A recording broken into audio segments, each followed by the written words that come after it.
dëkk bi di Soob Mbindo Ndar mu ngi bokk ci commune bu Ngayokhem arrondissement bu Niakhar ñoom nag dem nañ ba maîtriser li nga xamante ne mooy mbayum xaal boo xoolee diggante Niakhar ak dëkk bi di Soob te mu nekk ci commune bu Ngayokhem ay jafe-jafe la ñuy jànkonteel pour évacuer li nga xamante ne mooy xaal boobu beneen jafe-jafe bi mooy du ñu am sax ay matériel li mel ni machine wala sax ay tracteur beneen jafe-jafe bi mooy gisuñu fu ñuy jëndee lii di engrais wala sax ay produits waxatuma li nga xamante ne mooy semence xaal boobu ñi laajte ndax autorités yi nekk ci commune bu Ngayokhem da leen da yëgul wala boog sax ñi nga xamante ne ñoo nekk ci arrondissement bu Niakhar wala boog ñi nga xamante ne ñoo nekk ay autorité te ñu nekk ci département bu Fatick ñoom sax xanaa yëguñu ne xaal boobu mun na bokk ci li nga xamante ne mooy xeexu Barça ak Barça te ñu gën ko xam ci immigration clandestine saate feke ref na o Soob a fog na commune fe ref na a Ngayokhem a fog bo ndik na arrondissement Niakhar wene koy ka yeg te oxoyo ke andoona yee ten refu a qooq xaal naam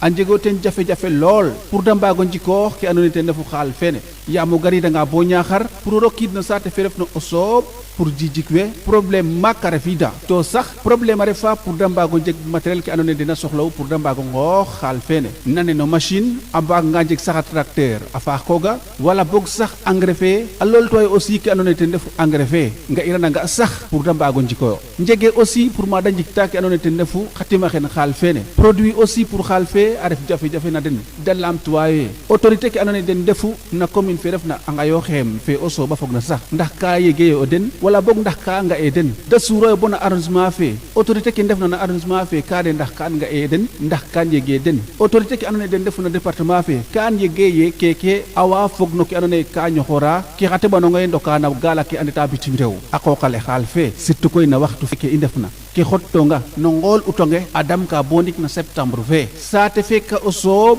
ka yek to xoyo xaal fe to ka i mbooge a waaga fog no ke andoona yee ka ñoxora immigration clandestine te ref ke andoona yee xa teɓanonga xe ka de Sénégal jege calel ten taxu da inoora mene a mbaaɗ ka calel bo na bitim rew